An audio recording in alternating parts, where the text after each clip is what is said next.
How's it going, everybody? In this video, we're going to be covering AB 2847, also being referred to as the Backdoor Handgun Ban here in the state of California. Let's talk about it.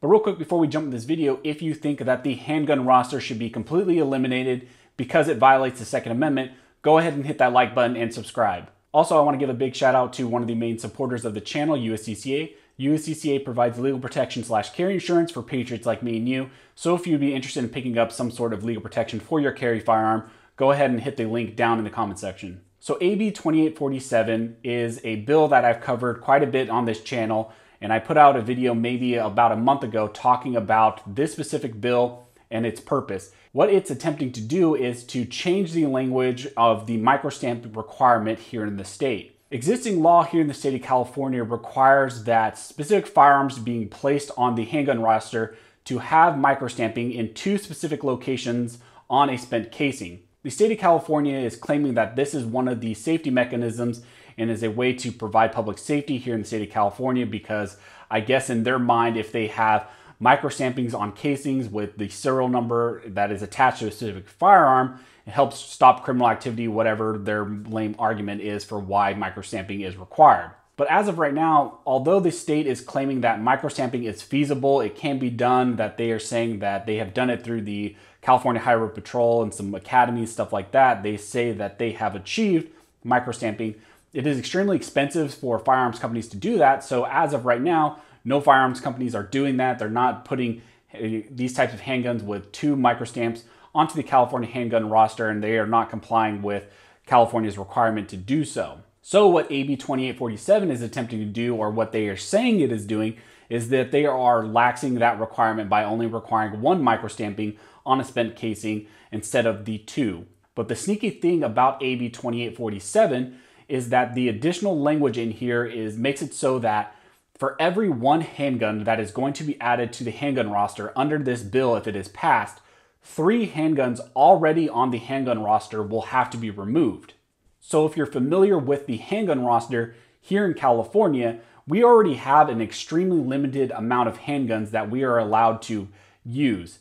Now, of course, law enforcement officers are exempt from the handgun roster, but normal individuals like me and you who don't fall under this law enforcement exemption, we have a limited number of handguns that we can get our hands on without having to go through private party transfers or anything like that. So AB 2847, it's not actually about laxing the microstamping requirement from changing it to 2 to 1. I mean, that language is in the bill, but what it's really about is a backdoor ban and a backdoor way of removing existing handguns off the roster. So why I'm bringing up AB 2847 again is because as of July 31st, it was back into the Committee on Public Safety. If a lot of you have followed what goes on here in the state of California, you're familiar with the Committee on Public Safety because recently I covered a slew of videos talking about AB 88, which was eventually passed through SB 118. But in AB 88, the Committee on Public Safety heard AB 88, there was discussion about it, and so now we have AB 2847, which was before the Committee on Public Safety, and they were going to vote whether or not they were going to pass AB 2847 and pass it on to the Assembly vote and the Senate floor vote. So this was kind of a critical step on actually pushing this bill forward. So as of July 31st, the Committee on Public Safety actually went ahead and passed this bill, but with a caveat, they sent it back to the Committee on Appropriations for reconsideration. So it isn't completely out of committee yet. What's probably going to happen, as a lot of you are familiar here in the state, it is going to pass that Committee on Appropriations. They're going to reconsider it, they're going to pass it, and it's going to go on to the Assembly floor and the Senate floor. Now, an interesting thing I want to note as far as the discussion on AB 2847 on the Committee of Public Safety's floor kind of is similar to what happened in AB 88. There was some pushback by some senators in that committee about the language in 2847. Specifically, Senator John Moorlach had some pushback again, and some of you are probably familiar with Senator Moorlach because he was also one of the individuals when AB 88 was being heard. He's one of the individuals that really pushed back against the California Department of Justice and the AG's office about what exactly AB 88 was trying to do with the other firearms or the Title I. And here again, he is pushing back against the Attorney General's office saying, what exactly is AB 2847 trying to do with the handgun roster? And I like his discussions on the floor because he's pretty open about he has no real knowledge about what exactly these bills are doing. And he really pushes for these writers and drafters of these bills to explain to him what is their goal, what is this doing, what are they trying to achieve, what is the handgun roster. And I'll actually put a link down below that Senator Morlock pushed out on his YouTube video of the committee floor hearing on AB 2847. It's a quick blurb. It's about a minute and 30 seconds where he's asking the Attorney General's office and these drafters of this bill to explain what exactly it's doing. And you can see in that video, they're pretty much saying, we don't know at all what AB 2847 does. We don't really know what the handgun roster is. We don't even know how many handguns are currently on the handgun roster.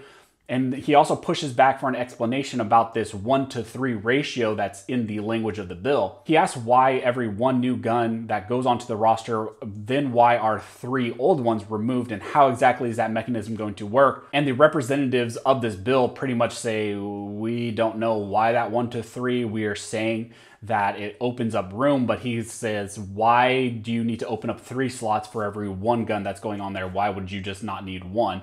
The explanation that they give just shows to you really what their motive is that they are just trying to remove handguns off the roster. So I appreciated the pushback that he gave them on the floor, because a lot of times there's not a whole lot of pushback on these bills when they're, in the committees, when they're on the assembly floors, on the Senate floors. So it is nice that there was some pushback on the Committee of Public Safety for this specific bill. And actually something interesting I want to get you guys to do is, like I mentioned, I'm going to put a link to this YouTube channel for Senator John Morlock, where he put up a blurb on the committee discussion on AB 2847.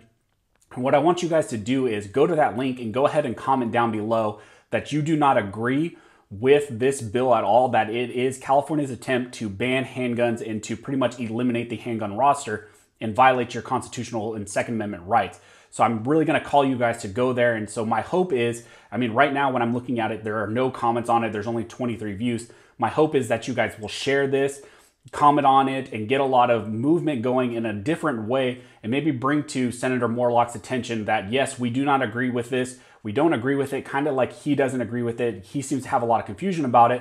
But my hope is that we educate these senators, these assembly members, about what exactly this bill is attempting to do, and that we don't agree with it. And my hope is that he would spread our disdain for AB 2847 with his colleagues and actually get this thing to be stopped. And again, one of the main reasons why I wanted to bring this up to you guys is because pretty soon, once this goes back for reconsideration for the Committee on Appropriations, for them to reconsider this bill, once it passes that, it's going to go to the Assembly floor, it's going to go to the Senate floor for a vote, and ultimately it might make its way to Governor Newsom's desk, where we know once a handgun or any firearm bill is on his desk, he's going to sign off of it. He's not even probably going to read it. If it says something about gun control, he's going to sign off on it. And so I'm going to go ahead and put a link down the details in the comment section to a Find Your Senator and Representative website, so you can contact those individuals who are going to represent you on the Assembly floor and the Senate floor. And I want you to reach out to them now and let them know what exactly this bill is attempting to do, that it's not about laxing the microstamping requirement, but what it's really about is removing handguns off the roster, and that you do not agree with it, and that if they actually vote in favor of this once it's before them, that you are no longer going to vote for them. So if you like this video and you'd like to support the channel, one of the best ways to do that is to join the Patreon, and I'll put a link down the details to my Patreon page. Also, another way to support the channel is just commenting, and subscribing, and make sure you hit the notification bell, because that really helps the analytics. So as always, thanks you guys for watching. Don't forget to like and subscribe. And never forget, this nation was built by armed scholars, and this nation will be maintained by armed scholars.